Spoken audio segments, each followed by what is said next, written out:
Well, this is the insanity. Like, he just doesn't know.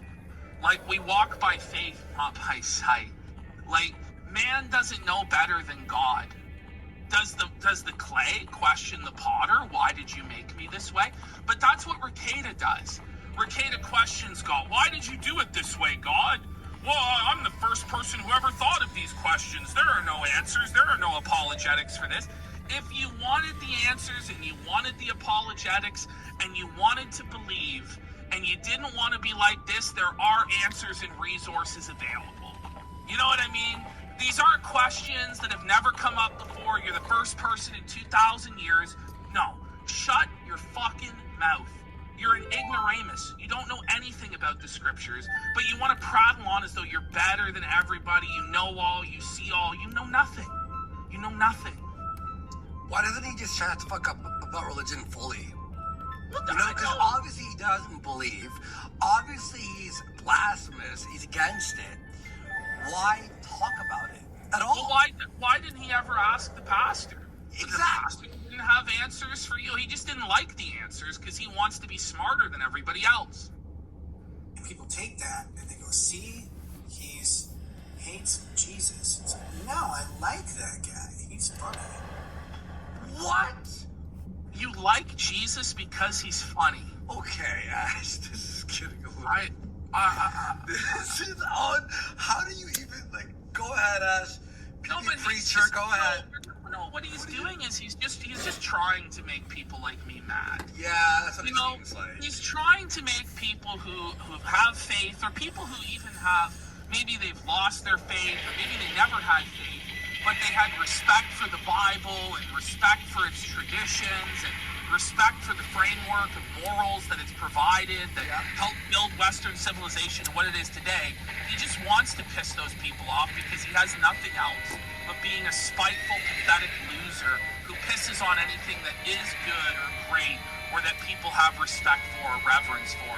Because this is this fucked up Gen X type mentality that he has, and why he thinks Dick Masterson is so cool is this idea that anything that is reverent or people hold in high regard, that people would consider holy or sacred, needs to be tore down. Anything that's beautiful needs to be made ugly because of pathetic pieces of shit like this that just don't want there to be anything like that because they're so cool and badass. It's pathetic. Yeah. It's a sad mentality. It's a teenager mentality. Well, and also he wants to rip the Bible apart and Jesus and all this stuff to be like, well, there's no point in listening to it, and that's why he does drugs. That's why it's okay to be a bum and a lazy piece of shit and an asshole and arrogant and this and that, because the Bible doesn't want you to do that. It wants you to be kind, but he's not. So he's making excuses. It's all excuses. He hangs around with cool people. The whole discussion to me was more about, do I care if Jesus wasn't sinless? No. Well, you should. What do you mean you don't care? I mean, that's the entire crux of the religion. If Jesus is a sinner, then the Bible is a lie, and therefore you shouldn't believe it, and the people who believe in it are fools. Yeah. I mean, that's it does actually matter. It's not something, I don't give a shit or I don't give a shit.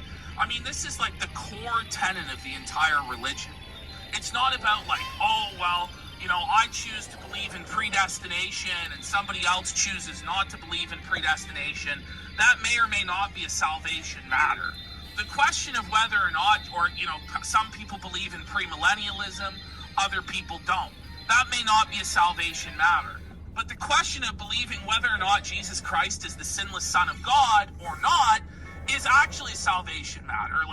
It's the most basic John 3:16 salvation you could possibly think of. Even faith-only religion requires you to at least have faith alone, which he doesn't even have. So he's lost. He's damned. This is insane. Well, all right, and Range Queen, he goes, PPP, he's a junkie, LOL. No, but even before, even when he was only drinking, and it was sort of obvious he wasn't on hard drugs, he was saying shit like this before, too. Right? He was saying the exact same shit before. And I mean, why did he get into the right-wing space? Who brought him into the right-wing space? I know he was on Warski Live with more right wing, obviously. So maybe picking up those viewers, he started talking about it more or something. I don't know. He was supposed to be actually living that life, which for a long time, right? Yeah. I think he actually was living that life for like the most part of his like 30s and stuff. Before he became a YouTuber, like he did actually have 5 kids, and he did actually go to church on every Sunday. And when he first started on YouTube, he wouldn't even swear, which, you know, that's taking the religion pretty seriously. Yeah. To not even swear. You know, to say that, you know, neither salt nor fresh water but both will not come out of my mouth. There will only be fresh water to come out of my mouth. That's taking the scriptures really seriously to believe that. And that's what he was taught.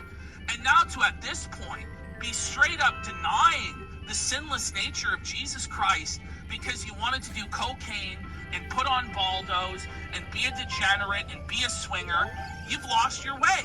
You've lost your mind. This is being angry at Christ because he won't let you do whatever you want to do. This is being angry because for part of your life you felt repressed and constrained by rules, by saying you couldn't just cheat on your wife. You know, you can't just embarrass the mother of your children like this and publicly cheat on her and strap yourself to sex crosses and strap on baldos. It's like, well, fuck you, Jesus, I want to do that. That's what he's saying. This is sad. It's very sad because when he actually was upright and stood by the scriptures and lived that way, he had success, he had fame, he had money, he had a family, he had respect, and now he has none of it. He was also spreading a positive message. And now people in chat are going, hang on, is this Warski's fault that I had Warski live? No. I don't think that's the case, but yeah, this is ridiculous, dude. Jesus did not sin against himself. That's how I reconcile that. Of course he did. Why can't he? Like if Jesus just murdered a guy, like that'd be sinning against himself. It wouldn't. I guess you could say the Warski curse strikes again. Why is he? He's doing it again. So he said like all this stuff's out of context. It's not fair. But here he is like just thinking these thoughts that are impure in and of themselves. To be thinking about Christ murdering people and stuff like that. You know by the nature of Christ that he would never murder anyone. You know? Like, this is wild stuff. He's like lashing out. It feels like it's lashing out and putting excuses and all this bullshit. He really is just lost. He's a lost human being. And you know what's funny? When I first started covering him with you, I would say things like, hey man, quit drugs and alcohol. It helps me. I don't even care anymore. It's a lost cause. There are some addicts who want to learn to be better, and there are some who will never have the chip, who will never have the 1-day chip even. And those people, you could try and beg them, please, just trust me. But you know what? He spits in my face. He spits in your face. He spits in everyone's fucking face. He wants to do the lines, do the alcohol. Have at it, bud. Have another one on me. Okay, buddy? I don't fucking care. And you know what? It's like we tried so hard to not only be entertaining and funny, but we had the best advice. Where Dick Masterson was like, let him do coke, let him drink. Well, have fun, bud. And where's Ralph now? Where's Dick Masterson now? They're not behind him. They're not helping him. Mr. Frank,